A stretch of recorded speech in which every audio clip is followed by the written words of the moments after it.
Hi ഡോട്ട്ലോസ് നമുക്ക് ഇന്നത്തെ work എന്ന് പറഞ്ഞു കഴിഞ്ഞാൽ ബ്രോ ഒരു ചെറിയ റെഫറൻസ് എടുത്തിട്ടാണ് വന്നത് ആളെ ചെസ്റ്റിൽ അത് ചെയ്യണം എന്ന് പറഞ്ഞിട്ട് സിമ്പിളായിട്ടുള്ള കുറേ ഡീറ്റെയിൽ ഉള്ള ഒരു ഡ്രാഗനാണ് ആളെടുത്തത്. അത് ആളെ ബ്രൗൺ സ്കിന്നിൽ എന്തായാലും സ്യൂട്ട് ആവില്ല. ഹീലായി കഴിഞ്ഞാൽ പക്ക ബോറായിട്ടുണ്ടാവും, ആൾക്ക് റിഗ്രറ്റ് ആവുന്ന മസ്റ്റാണ്. അങ്ങനെ ഞാൻ കുറേ കൺവിൻസ് ചെയ്ത ആളെ, അങ്ങനെയാണ് ഈ വലിയൊരു വർക്കിലേക്ക് ആൾ വന്നത്. ഈ ഒരു വർക്കിൻ്റെ ഗുണം എന്താണെന്ന് വെച്ച് കഴിഞ്ഞാൽ ബ്രോ ഇത് ചെയ്ത് ഹീലായി കഴിഞ്ഞാലും നല്ല ഷോ ഓഫ് ചെയ്യുക, നല്ല ലുക്ക് ഉണ്ടാവും കാണാം. കാരണം സ്കിൻ കളർ കൂടുതൽ ആഡ് ആക്കിയിട്ടുള്ള ഡിസൈനാണ് നമ്മൾ സെറ്റ് ചെയ്തത്. അതേപോലെ തിക്ക് ലൈനാണ്, ബ്രോൻ്റെ സ്കിന്നിന് കറക്റ്റ് സ്യൂട്ടായിട്ടുള്ള സംഭവമാണ് സെറ്റ് ചെയ്ത് കൊടുത്തത്.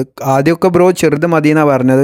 പിന്നെ കാര്യങ്ങൾ ഞാൻ പറഞ്ഞത് ഹീലായി കഴിഞ്ഞാൽ എന്തായാലും ബ്രോക്ക് അത് റിഗ്രറ്റ് ആവും. എന്താ വെച്ചാൽ ഫസ്റ്റ് ടാറ്റു ആണ്, ഒരു ഐഡിയ ഉണ്ടാവില്ല. നമ്മൾ ആർട്ടിസ്റ്റാണ് സജസ്റ്റ് ചെയ്ത് കൊടുക്കേണ്ടത് ക്ലയൻറ്റിൻ്റെ സ്കിന്ന് ഡാർക്ക് ആണെങ്കിൽ ഡാർക്കാണ്, ഇത് സ്യൂട്ട് ആവില്ല എന്ന് പറഞ്ഞിട്ട് തന്നെ അവരെ തിരുത്തി നിങ്ങൾ സെറ്റപ്പ് ചെയ്യണം. അല്ലാന്നുണ്ടെങ്കിൽ അത് അവർക്ക് ലൈഫ് ടൈം ബോറായിട്ടുള്ള ഒരു ടാറ്റു ആയിരിക്കും കിട്ടുക. അപ്പോൾ നിങ്ങൾ നല്ല എക്സ്പീരിയൻസ് ഉള്ള ടാറ്റു ആർട്ടിസ്റ്റിൻ്റെ അടുത്താണ് പോകുന്നുണ്ടെങ്കിൽ അവരെന്തായാലും അത് ലെവൽ ചെയ്ത് നിങ്ങളെ തിരുത്തി സെറ്റാക്കിയിട്ട് തരും. അപ്പോൾ ബ്രോൻ്റെ വർക്ക് നിങ്ങൾ നോക്കിക്കോ, നല്ല അടിപൊളിയായിട്ട് തന്നെ ചെയ്ത് കൊടുത്തിട്ടുണ്ട്. ബ്രോക്ക് ഒരു റിഗ്രറ്റും വരില്ല ഹീലായി കഴിഞ്ഞാൽ. അപ്പോൾ ഇതേപോലത്തെ വർക്ക് ചെയ്യണമെന്നുണ്ടെങ്കിൽ നമ്മളെ കോൺടാക്ട് ചെയ്തോ. ഈ വർക്ക് ഇഷ്ടമായിട്ടുണ്ടെങ്കിൽ മസ്റ്റ് കമൻറ്റ് ആൻഡ് ലൈക്ക്.